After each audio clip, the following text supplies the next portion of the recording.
ఉన్న బంగారాన్ని విడిపించి ఆ రోజు ఆన్లైన్ రేటుకే మేము కొంటాం. Sharma gold company. సార్ నమస్తే సార్. నమస్తే అండి. సుందరరావు గారు, ఒక టాపిక్ ఉదాహరణగా మాట్లాడుకుందాం. అంటే అవేర్నెస్ కొరకు, ఇన్ఫర్మేషన్, ఎడ్యుకేషన్ పర్పస్ కొరకు మాట్లాడుకుందాం. అంటే ఇలా చేయాలని ఎంకరేజ్ చేయడం కాదు. రైట్. ₹1 కోటి చేతిలో ఉంటే ఫిక్స్డ్ డిపాజిట్ చేసుకోవడం బెటర్ అంటారా, లేదంటే మ్యూచువల్ ఫండ్స్లో ఇన్వెస్ట్ చేసి సిస్టమాటిక్ విత్డ్రాల్ ప్లాన్ ద్వారా నెలకి కొంత అమౌంట్ని తీసుకోవడం బెటర్ అంటారా? సో అంటే ఏది కన్వీనియంట్గా ఉంటుంది, ఏ కేటగిరీ ఆఫ్ పీపుల్కి ఏది ఈజీగా ఉంటుంది అంటారు? సో మీరు ఫిక్స్డ్ డిపాజిట్ గురించి మాట్లాడుతున్నారంటే బహుశా రెగ్యులర్ ఇన్కమ్ గురించి మాట్లాడుతున్నట్టున్నారండి. ఓకే. సో రెగ్యులర్ ఇన్కమ్ రావాలి అనుకుంటే అండ్ సేఫెస్ట్ వేలో తక్కువ డబ్బులైనా పర్వాలేదు, ఏజ్ కనుక రాంగ్ సైడ్ అనుకుంటే, అంటే ఐ మీన్ ఏజ్ 60 or 70 అట్లాగా అనుకుంటే better to go for fixed deposits అంతే. ఎందుకంటే గ్యారెంటీ రిటర్న్స్ వస్తాయి, టెన్షన్స్ ఉండవు.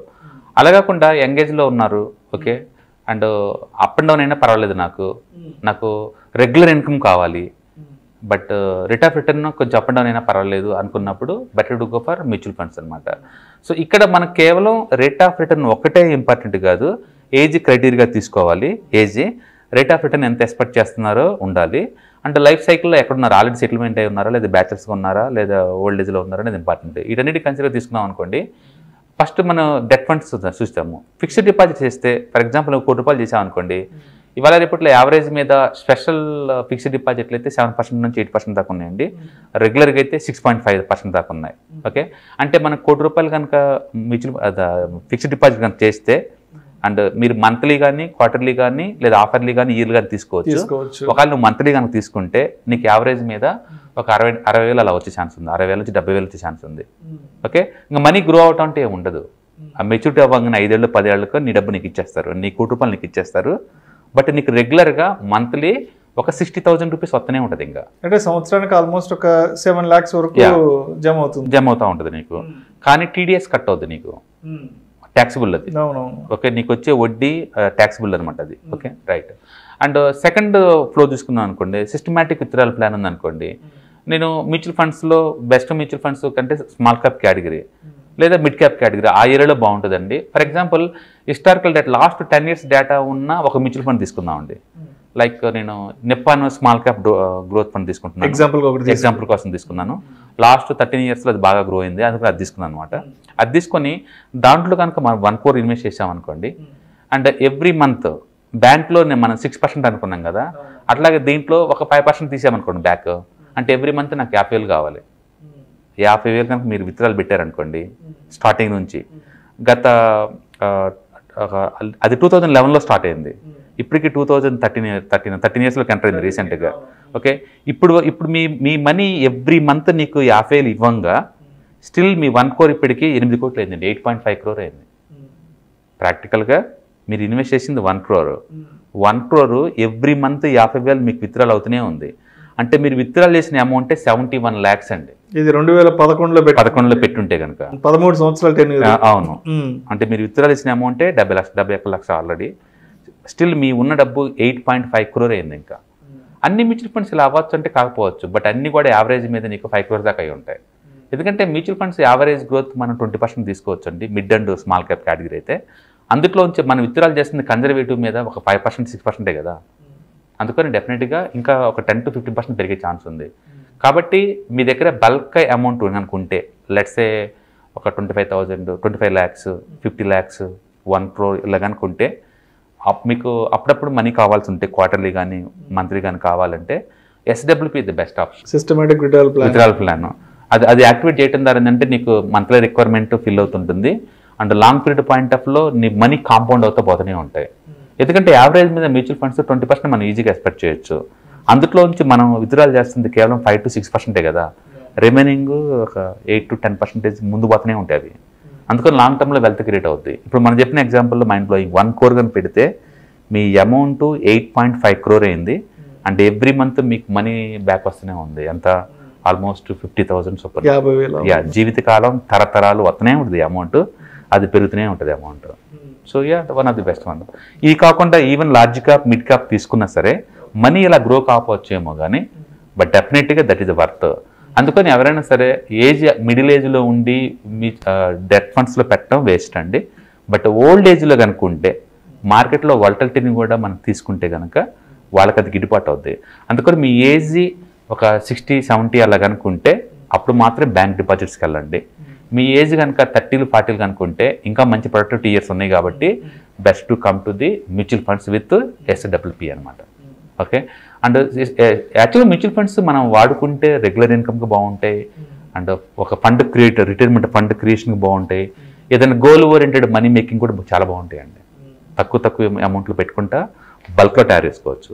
లెట్స్ ఎగ్జాంపుల్ నేను మంత్లీ 1000 రూపాయలు పెడదాం అనుకుంటున్నాను. ఓకే, కెరీర్ స్టార్టింగ్లోనే 25 ఏజ్కి నేను బిగిన్ చేశాను అనుకో మ్యూచువల్ ఫండ్స్. నీ ఏజ్ ఒక 55 వచ్చే లోపలనే నువ్వు పెట్టిన అమౌంటే నీకు దగ్గర 10 కోట్లు అవుతాయి. ఆ టైంలో సిస్టమేటిక్ విత్డ్రాల్ ప్లాన్ యాక్టివేట్ చేశారనుకోండి, మంత్లీ 2 lakh 3 lakh అట్లా జీవితకాలం మొత్తమే ఉంటుంది. 3 lakh నీ మనీ ఇంకా పోతూనే ఉంటుంది. ఎందుకంటే ఫండ్ ఒకసారి 10 కోట్లు అయిన తర్వాత అది ఎవ్రీ ఇయర్ 2 crores పెరుగుతూనే ఉంటుంది. 2 crores పెరుగుతూనే ఉంటుంది. ఇక వాలటిలిటీ, ఇన్ఫ్లేషన్, తొక్కుతో ఇవన్నీ నిరంతరం అంటనే ఉంటాం, ముందు పోతూనే ఉంటుంది మార్కెట్ అండి. బట్ అంటే అంత లాంగ్ టెన్యూర్ పేషెంట్స్తో వెయిట్ చేయగలగడం అనేది అక్కడ చాలా అందుకనే గాడ్ గిఫ్ట్ ఎవరికి ఇస్తారంటే ఎవరైతే పేషెన్స్గా ఉంటారో, ఎవరైతే పాజిటివ్ యాటిట్యూడ్స్తో ఉంటారో, ఎవరైతే లాంగ్ టర్మ్ ప్లాన్ చేస్తారో వాళ్ళకే హెల్ప్ చేస్తారు గాడ్. ఈ షార్ట్ టర్మ్లో ఎప్పుడు ఏమి ఉండదండి అది. ఎందుకంటే ఇప్పుడు నిప్పాన్ ఆల్మోస్ట్ 94-95 ఆ టైంలో ఏమో స్టార్ట్ అయింది. 29 years నుంచి ఉందండి అది. 1 lakh ఏమో లంసం పెట్టుంటే ఇప్పుడు ఒక 2-3 కోట్ల వరకు. అప్పుడే కదండి, ఇప్పుడు పెట్టినా అవుతుంది. ఇప్పుడు పెట్టి ఇంకా ఎక్కువ అవుతుంది. ఎందుకంటే ఇండియన్ జీడిపి గ్రోత్ 6.5% అండి, చాలా హై ఎండ్లో నడుస్తుంది. అందుకని మనం అనుకుంటే చాలా మంది అరే అనవసరంగా నేను బస్సు మిస్ అయ్యాను, ఇప్పుడు లేట్ అయిందేమో అనుకుంటాం కదండి. అంటే బిలో మీ జీవితంలో లేట్ అనే కాన్సెప్ట్ లేదండి, ఎప్పటికప్పటికే అది మీరు ఎప్పుడైనా బిగిన్ చేసుకోవచ్చు కెరీర్ని. 20-40 కెరీర్కి పెద్ద తేడా ఏమి ఉండదండి, మన ఆలోచన తప్ప ఏముండదు. చాలా తక్కువ మంది ఉంటారు అన్ని సంవత్సరాల పాటు అమౌంట్ ని అక్కడ పార్క్ చేసి పెట్టడం అనేది. అది ఎందుకు, అది గోల్ ఓరియంటెడ్. నా రిటైర్మెంట్ కోసం నేను కావాలి, ఏమి ఎల్ఐసి పాలసీలు తీసుకున్నప్పుడు 20 years నువ్వు కట్టలేదా? ఏదైనా చిట్టీలు తీసుకున్నప్పుడు నువ్వు కట్టలేదా? ఇంటి లోన్ తీసుకున్నప్పుడు ఈఎంఐ కట్టలేదా? వాటిలో ఉన్న సర్టనిటీ ఇందులో ఎందుకు ఉండదండి? అది బిహేవియర్ అంతే, దానికి సంబంధం లేని విషయం. ఇల్లు కొన్నప్పుడు కట్టలేదా? ఈ కొత్తగా నా ఇల్లు కొంటుంది మనం ఒక 20-30 సంవత్సరాల నుంచి ఇల్లు ఇన్స్టాల్మెంట్లు కొంటూనే ఉన్నారు కదా, ఈఎంఐలు పే చేస్తూనే ఉన్నారు కదా. కానీ ఎందుకు అంటే మ్యూచువల్ ఫండ్స్ విషయానికి వచ్చేప్పటికే ఆ లాంగ్ టెన్యూర్ ని అంత లాంగ్ పీరియడ్ ఎందుకంటే ఆ వాలటిలిటీకి ఏంటంటే సైకలాజికల్ ఫియర్, అది నిరంతరం. ఇప్పుడు మీరు చెప్పిన ఎగ్జాంపుల్స్ ఏవైతే ఉన్నాయో, ఒక హోమ్ లోన్ కి సంబంధించి ఒక 20 years 15 years హోల్డ్ చేసి కడుతుంటారు. ఇంకొంతమంది ఎల్ఐసి ప్రీమియమ్స్ కూడా 20 years 15 years కడుతుంటారు. బట్ ఒక మ్యూచువల్ ఫండ్స్ విషయానికి వచ్చేటప్పటికే అక్కడ ఎందుకు మనసు అంగీకరించేది కొంత. ఎందుకంటే ఇక్కడ ప్రైసెస్ డైలీ ట్రాక్ చేస్తూ ఉంటారు, దాంతో సైకలాజికల్ స్ట్రెస్ అవుతూ ఉంటారు. అండ్ టూ మచ్ ఇన్వాల్వ్ అయ్యే కొద్దీ అది టూ మచ్ అవుతూనే ఉంటుంది. అందుకని యాజ్ ఎ ప్రొఫెషనల్గా మన పనిలో మనం బిజీగా ఉండి దీనికి ఎనఫ్ టైం ఇచ్చేసామంటే అది గ్రో అవుతూ ఉంటుంది. మీరు ఒక డాక్టర్, ఒక లాయరు, ఒక ఇంజనీరు, మీ కెరీర్లో మీరు బిజీగా ఉండండి, బట్ మీ అమౌంట్ మీతో పాటు ప్యారల్గా పెరుగుతూనే ఉంటుంది ఓవర్ పీరియడ్ ఆఫ్ టైంలో. అట్లా ఎవరైతే దూరంగా ఉంటారో అవి గ్రో అవుతూ ఉంటుంది. దగ్గరుండి మీరు దాన్ని అబ్జర్వ్ చేసి దాన్ని గెలికే కొద్దీ అది పెయిన్ తప్పే ఉంటుంది. ఎందుకంటే గోల్ లాంగ్ టర్మ్ అయినప్పుడు షార్ట్ టర్మ్లో ఎందుకు మనం ఇన్వాల్వ్ అవ్వాలి? అందుకని మీరు హిస్టరీని రీడ్ చేయడం ద్వారా నీకు ఆ క్లారిటీ వస్తుంది. ఇప్పుడు గోల్డ్ ఇన్వెస్ట్ చేసి 30% ఎక్స్పెక్ట్ చేస్తారా? చేయకూడదు. దాని గురించి ఇల్లు రెంట్కి ఇచ్చేసి 10% ప్రయాణం ఎక్స్పెక్ట్ చేస్తారా? చేయకూడదు. ఎందుకు ఎక్స్పెక్ట్ చేయకూడదు అంటే హిస్టారికల్ డేటా స్టడీ చేయడం ద్వారా వచ్చిన జ్ఞానం అది మనకు. అవునా? అట్లా ప్రతి ఎసెట్కి మనం హిస్టారికల్ డేటా అబ్జర్వ్ చేయడం ద్వారా మనకు ఆ అనాలిసిస్ మనకు అర్థమైంది. దాని నుంచి ఎంత ఎక్స్పెక్ట్ చేయాలో అంత ఎక్స్పెక్ట్ చేస్తే అర్థం ఉంది, అంతకంటే ఎక్కువ నువ్వు చేయలేవు. అందుకని ఒక ఇల్లు మనకు ఈఎంఐలో కొన్నప్పుడు, ఇల్లు కొన్నప్పుడు, ఒక ఇన్సూరెన్స్ పాలసీ కట్టేటప్పుడు ఎలాంటి మెథడ్స్ ఫాలో అవుతున్నావో మ్యూచువల్ ఫండ్లో కూడా అలా మెథడ్లో ఫాలో అయితే డెఫినెట్గా one of the best way to wealth creation అండి. అందుకని ఎక్కువసార్లు రిచ్నెస్ అనేది నాలెడ్జ్ గేమ్ కాదండి, అది it's behavioural game, psychology game. ఇది ఎనీబడి కెన్ బి రిచ్ అండి, దానికి పెద్ద ఇదేం కాదు. అది వారసత్వంగా వచ్చేది కాదు, అది వారసత్వంగా ఒకళ్ళు ఇచ్చేది కాదు. అందుకని అది ఎవరికి వాళ్ళే ఎడ్యుకేషన్ పెంచుకొని ఫైనాన్షియల్ లిటరసీ అయ్యి వంశంలో నాటుకోవాల్సిన ఇత్తనం అనమాట అది. సో ఒక పేరెంట్ కిడ్కి ఇస్తే కిడ్ నెక్స్ట్ కిడ్కి ఇచ్చుకుంటూ పోతా ఉంటే ముందు పోతూ ఉంటుంది. కాంపౌండ్, టైం వాల్యూ ఇవన్నీ పుస్తకాలు చూసి నేర్చుకునే కాన్సెప్ట్లు కావు, ఒక పేరెంట్ కిడ్కి చెప్పాల్సిన కాన్సెప్ట్లు అవి ఒళ్ళో కూర్చోబెట్టుకొని. తద్వారా వాళ్ళకి ప్రాక్టికల్గా అర్థమవుతూ ఉంటుంది ఎలా గ్రో అవుతుంది అనేది. అందుకని మనకు కనుక ఒక 40-50 ఏజ్ మిడిల్ ఏజ్ వచ్చే లోపలనే ఒక మంచి రెగ్యులర్ ఇన్కమ్ లాగా రావాలి అనుకుంటే కనుక మనం ముందు ఒక ఫండ్ క్రియేట్ చేసుకోవాలి. ఒక 50 lakh కోటి రూపాయలు ఫండ్ క్రియేట్ చేసుకోవాలా. ఒకేసారి మీరు ఏదైనా ఎసెట్ అమ్మితే వచ్చిన డబ్బు కనుక ఉంటే లంప్స్ అమౌంట్ ఒక బెస్ట్ మ్యూచువల్ ఫండ్లో పెట్టచ్చు కూడా. పెట్టేసేసి మనం మంత్లీ విత్డ్రాల్ చేసుకోవచ్చు, అదొకటి. లేదు అంటవా ఏదన్నా మార్కెట్ బాగా పడిపోయింది, 20-30% అప్పుడప్పుడు పడిపోద్ది కదా, పడిపోయినప్పుడు కనుక ఏదైనా ఎసెట్ కనుక మనకు ఉంటే దాన్ని అమ్మేసి ఆ అమౌంట్ దీంట్లో పడేయచ్చు. అందుకని మార్కెట్లో లంప్సం పెట్టే ఆపర్చునిటీస్ రెగ్యులర్ రావు. ఓకే, ఒకవేళ కనుక వస్తే మీరు ఆ టైంలో ఇలాంటి వాటికి వాడుకోవచ్చు, ఎస్డబ్ల్యూపీకి వాడుకోవచ్చు. రెండోది రిటైర్మెంట్ ప్లానింగ్ ఉన్న వాళ్ళందరూ కూడా మ్యూచువల్ ఫండ్లో మంత్లీ 1000 రూపాయలు 2000 పెట్టేసేసి ఎస్డబ్ల్యూపీ ఆన్ చేసుకోవచ్చు. లేదా బల్క్ అమౌంట్ ఏదైనా వచ్చింది సడన్గా, దాన్ని ఏం చేయాలని థాట్ ఉన్నప్పుడు ఈ మ్యూచువల్ ఫండ్లో ఇన్వెస్ట్ చేసేసి మనం తీసుకోవచ్చు. ఓకే, ఏదైనా సరే టూ మచ్ అటాచ్మెంట్ పెంచుకొని రోజు రెగ్యులర్గా దాన్ని గెలుగుతూ ఉంటే తప్ప అదర్వైజ్ మంచి వెల్త్ క్రియేట్ చేస్తుంది మ్యూచువల్ ఫండ్లో. అవును, అది వాలటిలిటీ అసెట్ క్లాసే, బట్ మనకున్నది ఒకటే ఎవిడెన్స్, హిస్టారికల్ ఎవిడెన్సే. దాన్ని బేస్గా తీసుకుని మనం డిసిషన్ తీసుకోవాలి అంతే. అండ్ ఎక్కువ మంది సెటిల్ వేస్తూ ఉంటారు, అది ఎంత వచ్చింది అనేది.